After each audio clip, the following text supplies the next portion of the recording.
Before the mafia had names like Capone, before syndicates wore suits and ties, there were gangs who ruled with iron fists and shadowed smiles, centuries before the word organized crime even existed. In the muddy streets of medieval Europe, power didn't always come from kings or bishops. Sometimes it came from a knife in the dark, a whispered threat in a smoky tavern, a blood-soaked handshake beneath the city walls. These weren't petty thieves. They were networks, militarized, political, generational. And they didn't just terrorize towns. They built them, controlled them, became them.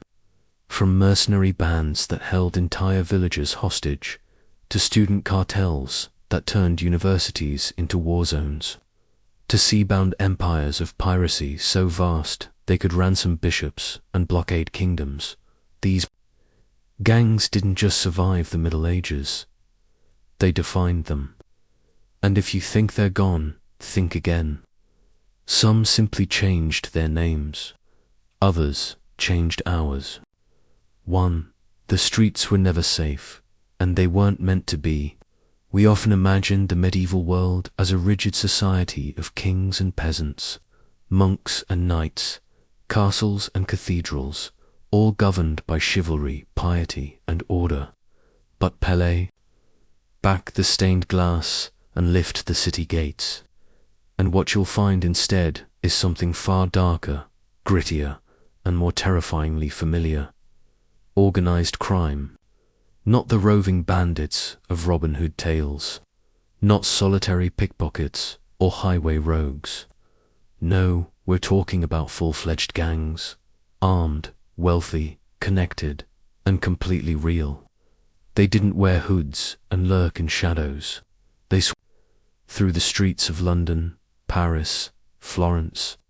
They kicked down doors, demanded protection money, bribed judges, and sometimes walked into courtrooms with blades still wet, and walked out laughing, because in medieval cities, power didn't always flow from the throne.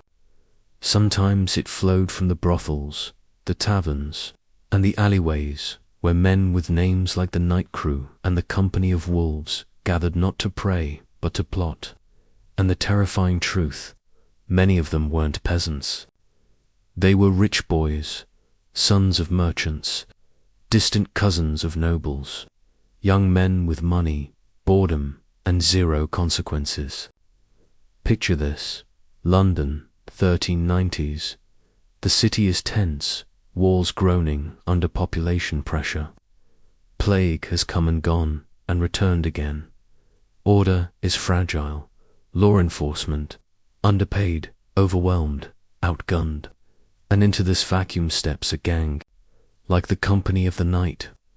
Not a fantasy name, a real group. Dozens of them, well-dressed, well-fed, armed to the teeth. They roamed the streets in organized packs. They picked fights, attacked random citizens. Sometimes they ambushed people leaving church, because nothing says Sunday like getting stabbed on the steps of St. Mary's. These were thrill seekers, not starving men. They didn't steal for survival. They hurt for fun. And if one of their own got arrested, no problem. They'd bribe the guards, or bribe the judge, or break him out. And the wildest part, it worked, because the medieval legal system wasn't built to fight organized crime. It was built to protect privilege. If your father sat on a guild council, if your uncle knew the mayor, if your family paid enough in taxes, you could terrorize half the city and sleep soundly that night. Sound familiar? It should, because corruption isn't modern, it's medieval. The only difference is the shape of the sword. That's the world we're stepping into in this story. Not a land of noble knights and helpless villagers, but one where power was up for grabs, and where gangs didn't just exist, they thrived. 2. The city was a battlefield, and the law worked for the highest bidder. In modern cities, We take it for granted that police are supposed to protect the people. The courts should punish the guilty. But in medieval Europe, that was a laughable fantasy. Justice didn't run on truth. It ran on connections. And if you were part of a gang, chances were high that someone in your group had an uncle on the city council, a cousin in the mayor's office, or a godfather sitting on the merchant guild board. That wasn't a coincidence. It was strategy. Gangs weren't just roving thugs. They were political actors, economic disruptors, and social influencers long before those terms existed. Let's go back to London again. Not the foggy cliché, but the real one. Crowded, stinking, vibrant, and violent. Most medieval cities didn't have a standing police force. The night watch was minimal and often unpaid. If you were unlucky enough to be caught in a crime, you'd face trial. Maybe, but that trial didn't guarantee justice. It guaranteed spectacle. The local sheriffs, who were supposed to enforce law and order, often had their hands tied. They needed re-election, which meant pleasing the wealthy. And if one of those wealthy families had a hot-headed son who liked to bash skulls with his drinking buddies on the weekends, well, best to look the other way. After all, these weren't random gangs. They were often built around family names, bachelor gangs of young aristocrats forming mini-mafias for excitement, dominance, and legacy. And don't assume they were hiding in alleys. These men wore velvet, gold rings, fine boots. They swaggered openly, walked arm in arm, and dared anyone to challenge them. And when they went to court, they brought entourages. Witnesses were intimidated, judges were bribed, victims were encouraged to forget what they saw. And if none of that worked, a quiet visit after dark usually did the trick. Or worse, a loud one. The line between public and private violence blurred completely. One gang even raided the home of a rival while he hosted a feast, dragging him outside in full view of guests, and beating him senseless on the cobblestones. No one stopped them. Why would they? Everyone knew the law was theatre. The gangs understood this better than anyone. They didn't just exploit the system, they were the system. When trials were held, they often turned into farces. A gang member might appear in court, but instead of fearing punishment, he'd laugh with the judge, wink at the clerk, and leave with a handshake. That's not hyperbole. Historical records show gangs openly mocking their accusers during legal proceedings, confident that no real sentence would stick. And they were right. Because justice, like everything else in a medieval city, had a price. If you couldn't pay it, you couldn't access it. And if you could write your own rules. 3. The highwaymen weren't loners, they were syndicates.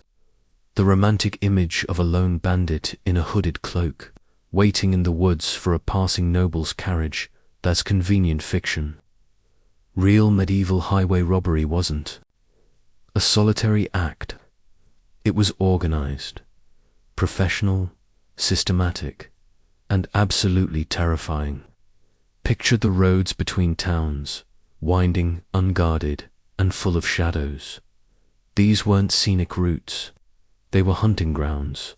For travelers, every trip was a gamble. For the gangs that ruled them, it was just another workday. These weren't amateur robbers swinging clubs at wagons. They were veterans, soldiers turned criminals, mercenaries between wars, disgraced knights with nothing to lose and everything to take. They operated in teams with scouts, ambush positions, signal calls. Some disguised themselves as monks or royal guards, tricking caravans into lowering their defenses before striking. Others used actual stolen guard uniforms, Because nothing says we own this road like hijacking your enemy's clothes.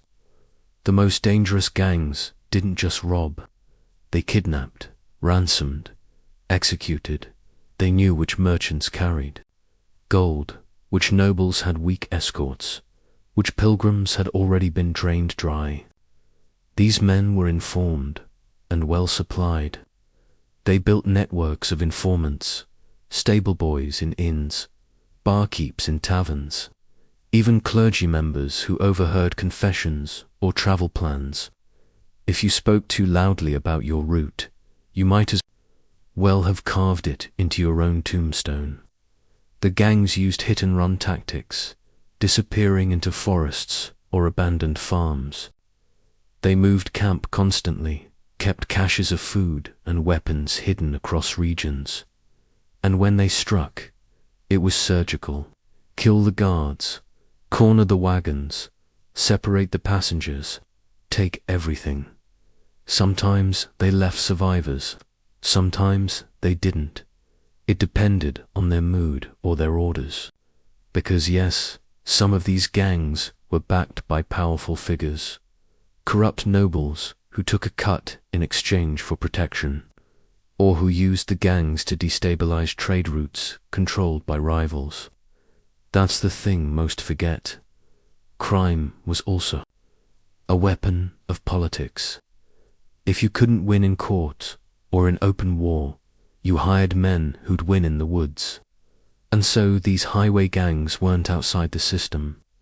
They were a shadow version of it, one with fewer rules and faster payoffs. You couldn't travel safely without hiring armed escorts. Some merchants banded together in convoys, pooling money for guards and body counts. But even then, it wasn't always enough. Because the gangs learned to adapt, to outmaneuver, to strike when you least expected. And when they did, they didn't just take your purse. They took your confidence in the road, in safety, in order itself. For the most dangerous gangs were born from armies. War made men. It also unmade them. And when it ended, the ones who survived didn't always go home. Some stayed armed, stayed organized, stayed angry, and they formed what may have been the most terrifying gangs the medieval world ever faced, the free companies. These weren't drunk brutes in alleys or thrill-seeking rich boys in cities. These were ex-soldiers, trained killers, men hardened by campaigns, skilled in formations, masters of siegecraft. When peace came, they were suddenly unemployed and unwelcome. The kingdoms that had used them no longer had need for them. Their commanders were dismissed. Their pay stopped, but their weapons didn't vanish. Their skills didn't rust. So they turned to what they knew best: conquest. Only this time, it wasn't for a king. It was for themselves.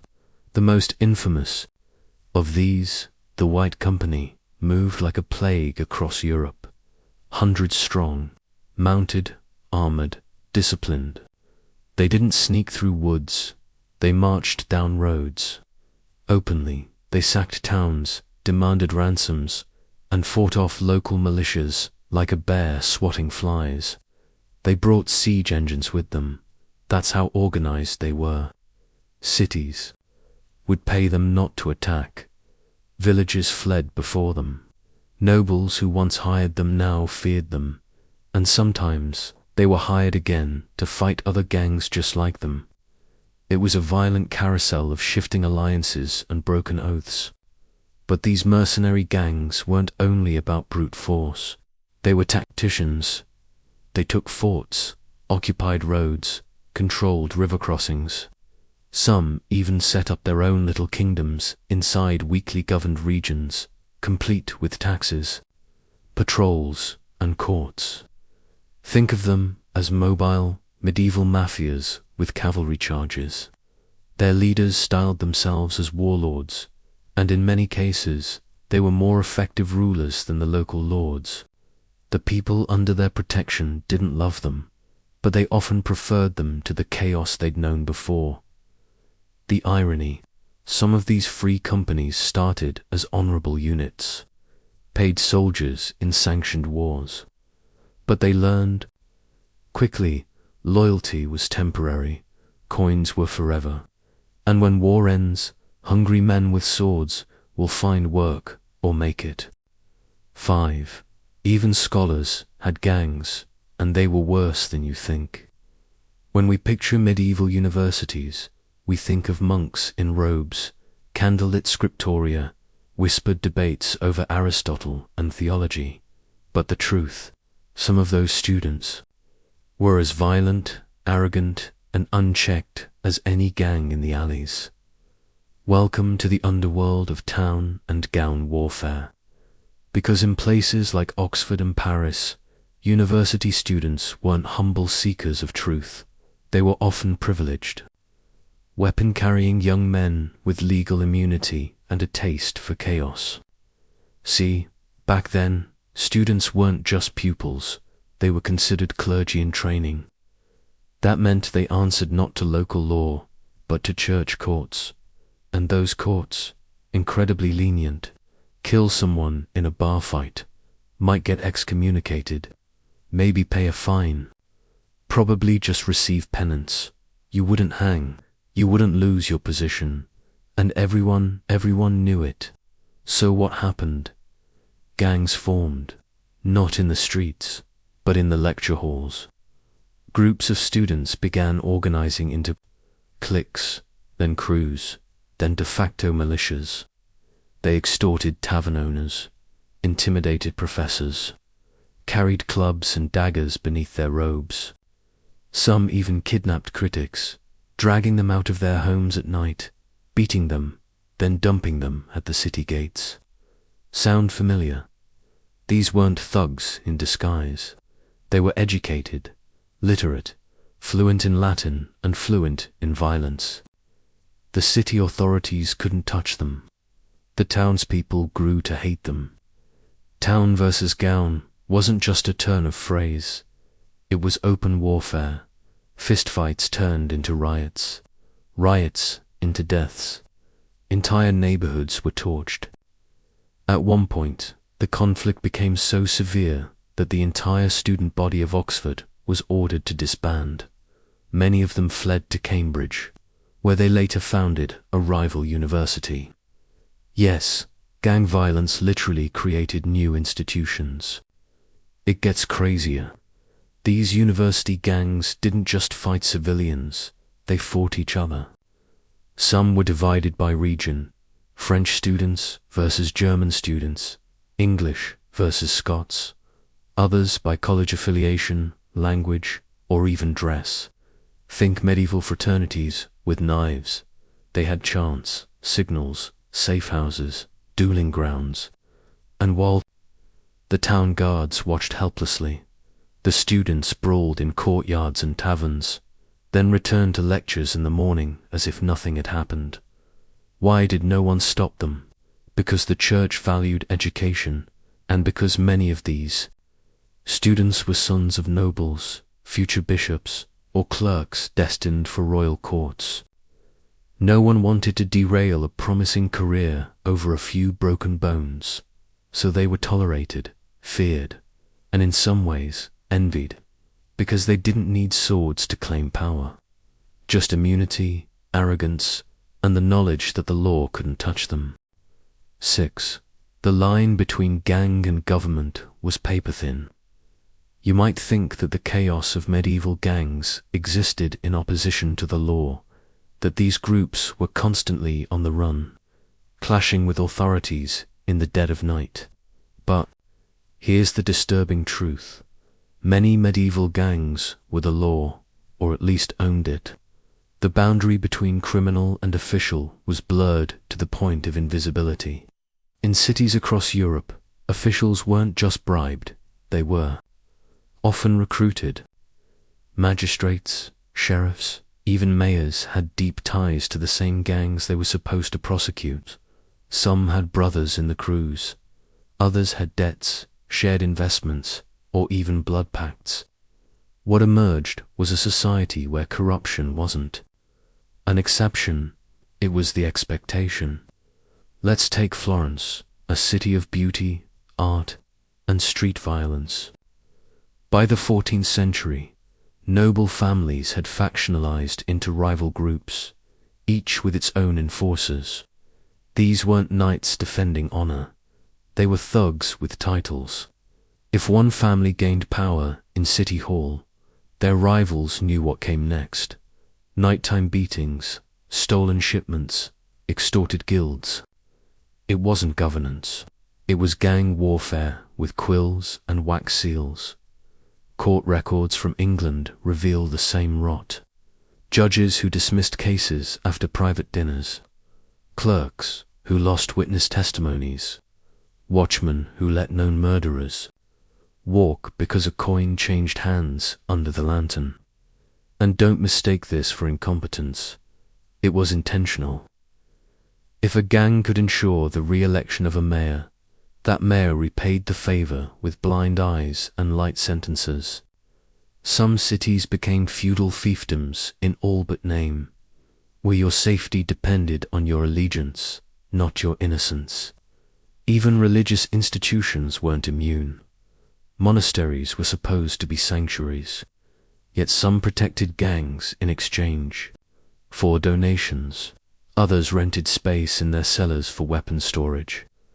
A few even hired muscle to silence critics of the church, and if you dared to speak out, be prepared for accidents.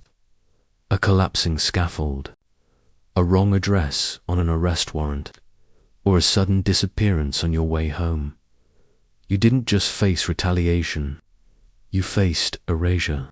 Because when the gang ran the court, the record, like the victim, could vanish overnight. In this world, being righteous wasn't protection, it was provocation and power. Power belonged to those who could kill with a blade and cover it with a handshake. 7. When the people fought back, vigilantes and bloody revenge, not everyone bent the knee.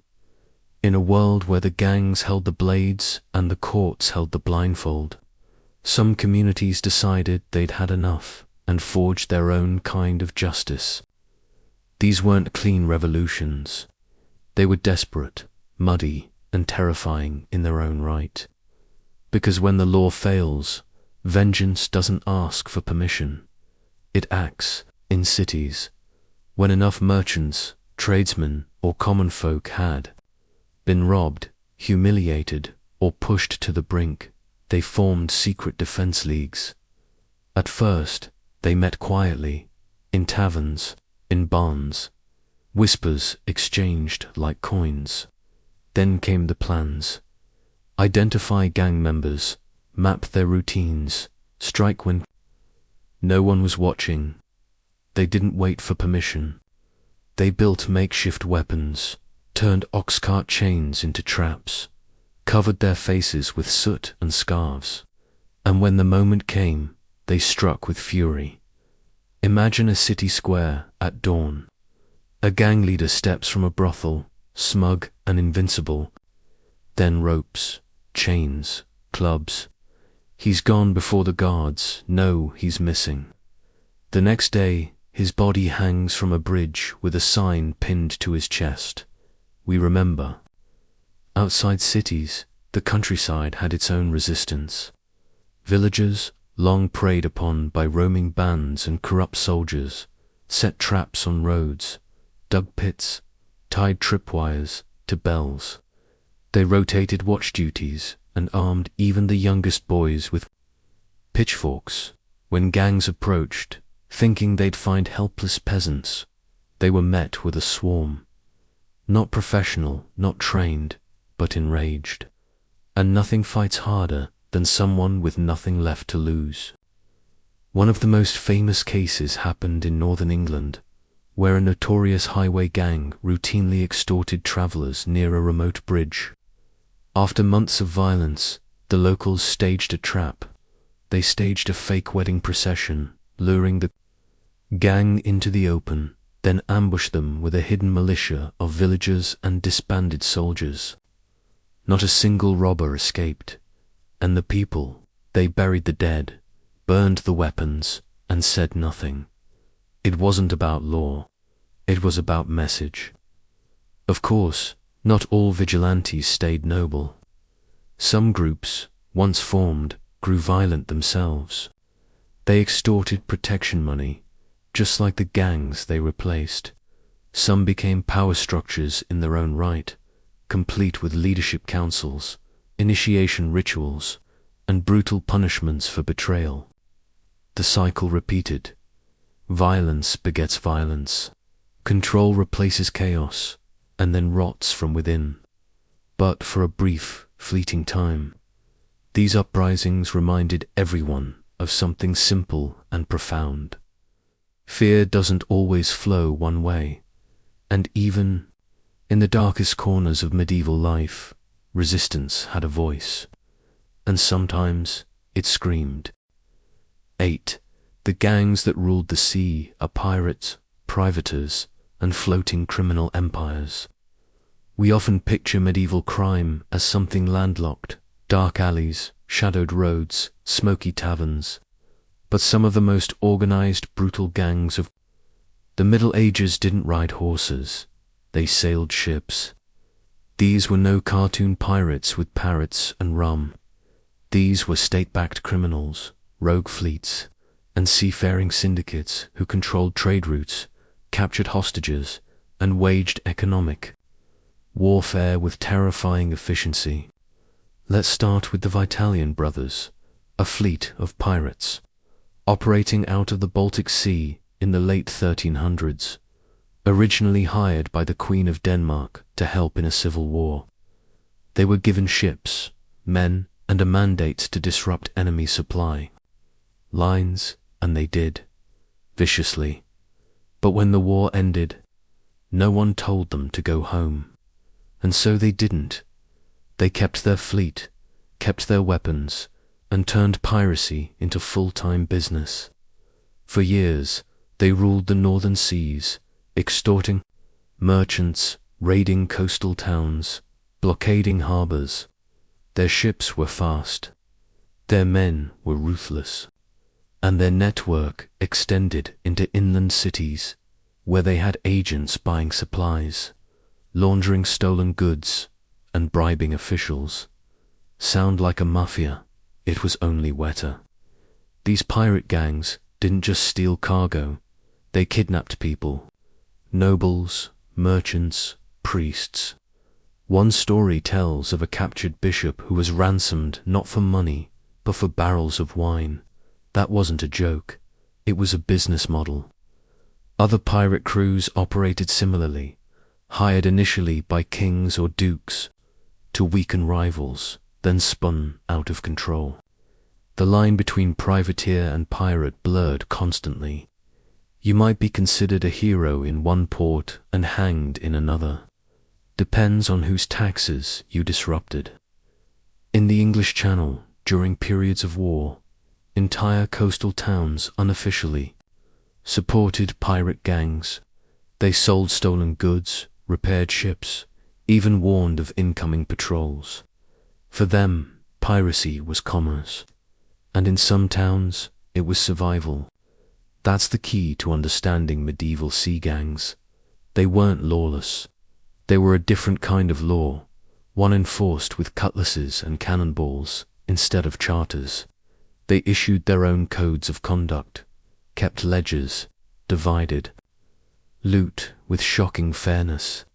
Some pirate crews even had medical services and retirement shares for wounded sailors. Does that sound like savagery or structure? Because at sea, you couldn't survive on chaos. You needed order, just the kind that answered to no king. Governments sometimes cracked down. Naval expeditions were launched, forts built, captains hanged. But it was like cutting weeds with a butter knife. The sea was vast. The profits were enormous. And when power on land collapsed through war, plague, or weak leadership, the gangs at sea simply grew stronger. They weren't just criminals, they were rulers without thrones. monarchs of the tide. 9. The business of fear. How medieval gangs ran entire economies. At some point, we have to stop calling it chaos and start calling it what it really was. Enterprise. Because medieval gangs didn't just commit crimes, they controlled markets. They weren't fringe, they were foundational. And the economies of entire towns, sometimes even cities, bent to their influence. Take street festivals. These were supposed to be joyous events. Food, music, trade. But in many cities, gangs ran the stalls behind the scenes. Vendors paid security fees just to operate without trouble, refused to pay. Your booth might catch fire, or your stock might mysteriously vanish overnight. The message was clear. Business flowed through them, not around them. In Paris, protection rackets were so embedded that shopkeepers factored bribes into their inventory costs. A cheese seller might raise prices not because milk was scarce, but because he needed to pay off 2 separate crews to keep his storefront unbroken. This wasn't lawlessness. It was structure, enforced through intimidation. But it wasn't just small shops. Gangs taxed shipments entering city gates. Some even printed fake customs passes and sold them to merchants who wanted to avoid official tariffs. These weren't thugs with knives. They were accountants with muscle, and it worked. In some cities, gangs operated with more efficiency than the local government. They guaranteed safety for a fee. They punished theft unless it was their own. They ran their own courts, their own debt collection systems, even their own prisons. If someone cheated you and the courts wouldn't help, you went to the gang. For a percentage, they'd fix the problem. And no, they didn't send letters. They sent enforcers. In coastal regions, pirates worked with inland smugglers to create trade networks that bypassed legal authorities entirely. Salt, wool, wine, all moved through these underground economies. Tax-free, document-free, brutally efficient, and the crown often powerless to stop it. Because too many lords were in on it, they took cuts, turned blind eyes. In some cases, they used the gangs to undercut rivals, letting criminals do the dirty work of politics. The lines blurred so completely that in some towns it wasn't clear who was in charge, the mayor or the man who loaned him the guards. This is what made medieval gangs so terrifying. They weren't destroying the system. They were the system, just operating in shadows, behind smiles, inside ledgers no clerk dared touch. 10. Fear wasn't just a tool, it was the product. When a medieval gang operated in a town, their primary export wasn't violence, it was fear. Fear was the currency, the leverage, the entire business model. You didn't need to kill someone to control them. You just needed them to believe you might. That belief shaped behavior, policy, economy, everything. Think about it. A merchant didn't raise prices because he wanted to. He did it because he saw what happened to the last guy who didn't pay the street toll. A mayor didn't endorse a gang member for public office because he respected him. He did it because he found a pig's heart nailed to his door the week before. No words, no need. And that's what made these gangs so effective. They didn't just use fear to threaten. They turned it into structure, into memory. Once a gang was known for violence, they no longer had to be violent often. Their name did the work. Don't mess with them. Remember what happened to that baker. That one beating, that one fire, that one corpse dumped at the church steps. It echoed through years of silence.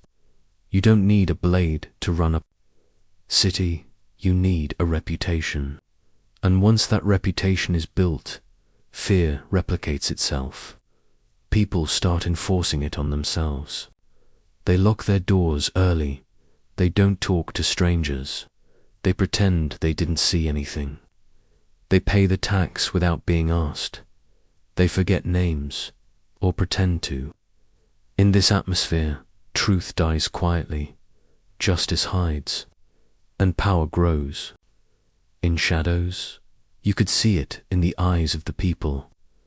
Fear made them complicit, because survival required cooperation. You didn't call the guards when your store was robbed. You called your cousin who knew a guy who could talk to the right people, and if that meant losing 10% of your profits, fine. It was cheaper than a funeral. Some gangs even institutionalized fear. They held public trials, not legal ones, but performances. A thief caught stealing from a gang-backed vendor might be dragged into the square, tied to a post, and whipped in front of the crowd. No one interfered. That would be suicide. And afterward, business resumed. In silence. That silence was the real product. That submission, that normalization of terror. Because once the people accepted it as routine, the gang no longer had to force control. The city itself enforced it for them. That's the brilliance and horror of organized fear. It doesn't end when the gang leaves. It lingers in policy, in behavior, in memory. Long after the bodies are buried, the fear still collects its interest. 11. When crime became culture, the gangs that never left. By the late Middle Ages, gangs weren't just disruptions to society. They had become part of society. Their presence was so persistent, their methods so normalized, that in many cities they were no longer seen as outsiders. They were institutions in their own right. You could inherit a tavern, inherit a blacksmith's shop, or inherit your father's place in a gang. This wasn't rebellion, it was legacy. In cities like Florence, Paris, York, gangs that once operated in back alleys started showing up in guild records, marriage contracts, even land sales. A man might be listed as weaver, apprentice, gang associate. Another might own a shop, pay church dues, and moonlight as an enforcer on weekends. What do you call someone who tithes to God by day and breaks legs by night? In the medieval world, you called him neighbor, because that's how embedded the criminal element had become. And it wasn't always violent. In fact, some of these groups evolved into semi-legitimate power structures. They offered loans, enforced contracts, mediated disputes, not because they were moral, but because it kept the money flowing and the peace stable enough to operate. Some scholars argue that in certain towns, gangs prevented civil collapse when official governments grew too weak. Think about that. Crime not as a destroyer, but as a stabilizer. Not because it was good, but because it was strong. That's the medieval paradox. When chaos reigned, the men willing to control it, even through fear, were often seen as necessary. And with that power came transformation. Enforcers became businessmen. Smugglers became landowners. Pirates became governors. The masks came off, but the power remained. You could clean your hands, but the blood lived in the foundation stones of the city itself. Even the language shifted. Terms like protector, sponsor, patron began to replace thug and criminal.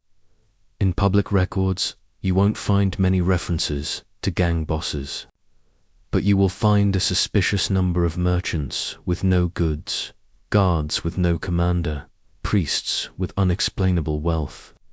That's how deeply crime had woven itself into the fabric of daily life, invisible but structural. And once that happened, how do you remove it? You can't kill a ghost that built your house. You can try to punish it, regulate it, name it something else. But in the medieval world, once crime became culture, It stopped needing weapons to rule. It had history. 12. Criminals wrote the rules, and the records lied. If you're wondering why so few gang names from the medieval world are household, knowledge why these stories feel like shadows instead of headlines, it's because the winners wrote the records. And in this world, the winners weren't always saints. Many of the most powerful gang leaders didn't die on gallows. They died in beds, as landowners, as magistrates, as respectable men. Their crimes were scrubbed, softened, or rewritten entirely. What once was a raid became a family dispute. What once was a protection racket became urban negotiation. Archives don't lie, but they do omit. And for medieval gangs, erasure was the final act of domination. Think about it. A gang terrorizes a city for decades. They beat merchants, burn homes, undermine law, then their leader marries into a noble family. A few years later, he's elected to city council. The records stop calling him a criminal. He's just Lord Ulrich of the Southern Gate. No mention of the blood, no mention of the fear, just civic improvements and charitable donations too. The local cathedral, that's not fiction. It's how medieval Europe operated. Power wasn't always about rising above crime. Sometimes it was about turning crime into legitimacy. You didn't run from your past. You dressed it in silk. This creates a strange paradox for historians. Much of what we know about medieval gangs comes not from government archives, but from complaints. Desperate letters from merchants, court, petitions from widows, anonymous sermons warning against the rot beneath the city. But even those records fade. They were rarely preserved. And when they were, later officials often dismissed them as exaggerations. After all, by then, the criminals were the ones funding the libraries. That's why so many gang stories survive only in fragments, legal cases that were too public, to buried church documents that escaped censorship, or folk stories passed down through generations. And yet, in those scraps, the truth flickers. Justice wasn't just blind, it was bought. In some regions, even chronicles the official histories of cities were commissioned by families who had criminal pasts. They paid monks to write glowing accounts of their lineage, to frame street fights as political rebellions, to portray extortion as guild defense.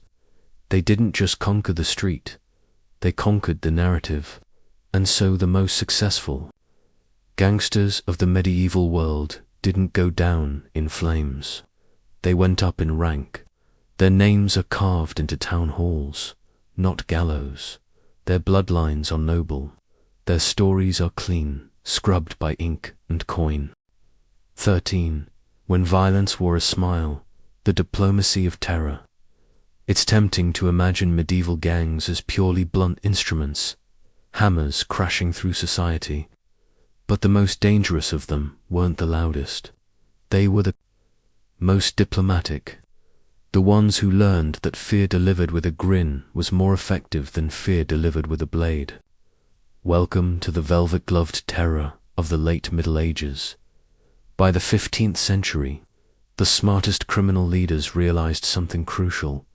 You could build an empire faster with charm than with corpses. So they evolved. The clubs and chains didn't disappear. They simply moved into the background. In their place came handshakes, contracts, and whispered deals made over wine. These were the same men who once ran street brawls, now rebranded as negotiators, trade representatives, or private agents. They didn't just demand protection money. They offered insurance packages. They didn't threaten merchants. They advised them. Need help moving cargo? Want a rival's prices to magically inflate? Curious why your barrels keep getting smashed unless you do business through one warehouse only? They had answers, polite, professional, expensive answers. And the brilliance of it all was this: they trained the people to thank them for it. A tavern keeper, having survived a decade of beatings and threats, finally gets welcomed into the gang's circle. From then on, no more trouble. Business improves. Supply lines open. His competitors flounder. He prospers. He knows what he's paying for, and he pays it gladly. That's not just submission. That's gratitude weaponized. It created a system where the very people being exploited became defenders of the gang's reputation. They've always treated me well. They keep the street safe. They're not like those other brutes. That's what power looks like when it grows teeth and etiquette. The gangs that mastered this approach were the ones who lasted. While hot-headed rivals got arrested or assassinated, they survived every regime change, every tax hike, every plague. They funded hospitals, sponsored public festivals, donated to churches, and everyone clapped, never quite daring to ask where the gold came from. This diplomacy of terror wasn't less violent, it was just better disguised. Violence was still there, like a knife tucked beneath a banquet napkin, used only when absolutely necessary, and always quietly. That's how you keep control, not with screams, but with silence, not with dominance, but with dependence. Because when everyone in the city needs you to keep the wheels turning, they'll never question where your hands have been. 14. Children of the underworld. Initiation, loyalty, and blood oaths. Beneath every empire lies a recruitment strategy. For medieval gangs, longevity wasn't just about coin or violence. It was about continuity, and continuity required successors, apprentices, heirs to the streets. Because even in a world of chaos, legacy mattered. You didn't just run a gang, you raised one. In some regions, this began shockingly early. Children orphaned by plague or war, boys cast aside by broken guilds, girls escaping marriages or monasteries. They were perfect targets, vulnerable, invisible, eager to belong. The gangs found them, fed them, named them, and from that moment on, they were bound. Not just by loyalty, but by ritual. These weren't casual alliances. They were crafted through ceremony. A dagger pressed to a palm, a vow whispered in the dark, a pact made beneath a city gate at midnight. You didn't just join the gang, you became it. Some groups had specific initiation rites, stealing a purse from a noble, delivering a sealed message past 3 city checkpoints, or surviving a fistfight without falling. Others required silence. You witnessed a punishment, stood your ground, said nothing. If you flinched, you failed. If you endured, you were family. And once you were in, leaving wasn't an option. Gang loyalty wasn't the contractual. It was spiritual. It shaped your name, your future, your burial. Some gangs had their own burial rites. If one of their own died, especially in battle or while imprisoned, they were honored like knights, cloaks draped over coffins, symbols carved into gravestones, processions in the dead of night, not because they were good, but because they were theirs. That sense of belonging was the gang's greatest weapon. It kept members silent under torture, kept them returning even after beatings, failures, betrayal. Some members were disfigured, maimed, permanently scarred. But they stayed, because outside the gang there was nothing, no protection, no future, no name. In a world that forgot people easily, gangs remembered their own. Of course, not all who joined made it. Some were used as pawns, sent on suicide errands, left behind in crackdowns. If they were captured, no rescue came. But if they survived, if they endured the fire and came out unbroken, they rose, became leaders, mentors, recruited others, and the cycle continued. This is how medieval gangs weren't just temporary forces of destruction, they were dynasties. Oral traditions passed, in backrooms histories carried in scars, power measured not in crowns, but in names remembered. 15. The end that never came. Why medieval gangs still haunt us. You might expect this story to end with a reckoning, a purge, a reformation, a moment when the cities rose up and burned the gangs out like rot from a house beam, but that never truly happened. Not in a single sweeping moment, not with clarity. Instead, medieval gangs didn't vanish. They transformed, they adapted, they grew subtle.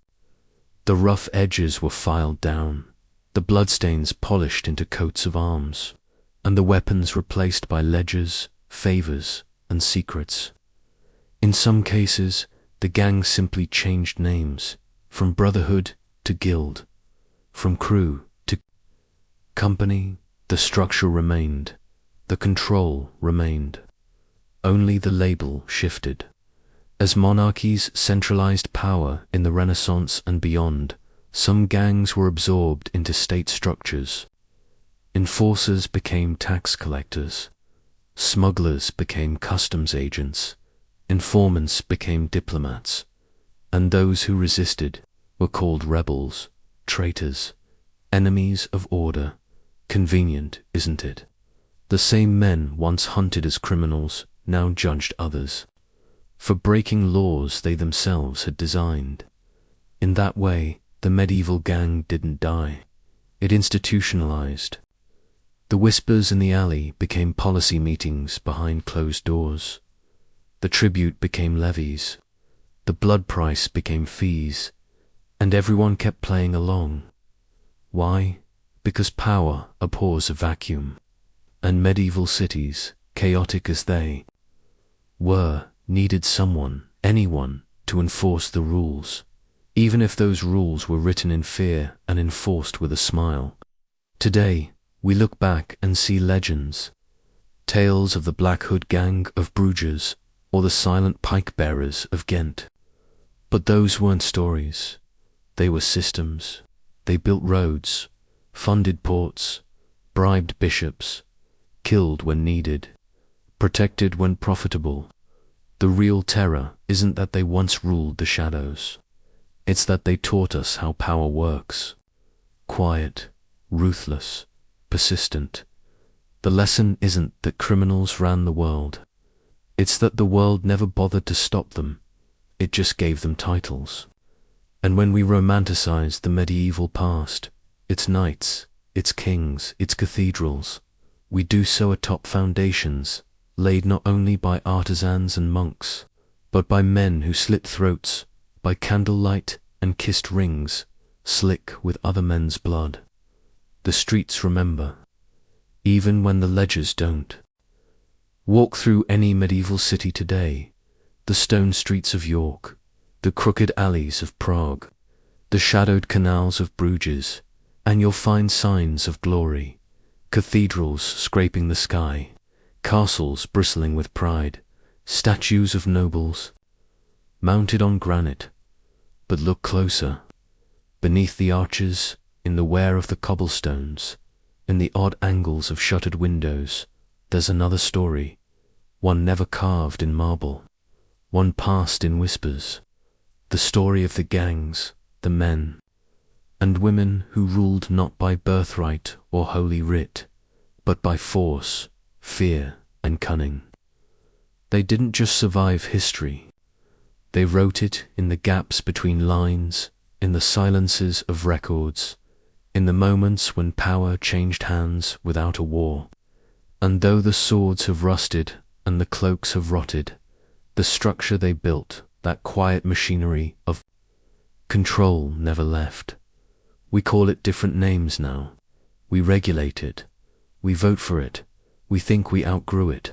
But every time a coin buys silence, every time a title is earned through threat instead of merit, every time someone walks away untouched, because of who they know, not what they've done, the ghost of the medieval gang smiles, because it's still here, watching, adapting, waiting. And when you pass that darkened corner at dusk, when you hear footsteps that pause behind you, when the law feels suddenly very far away, ask yourself, are we really so far from them? Or have we just given them better suits and quieter streets? The past doesn't vanish. It echoes,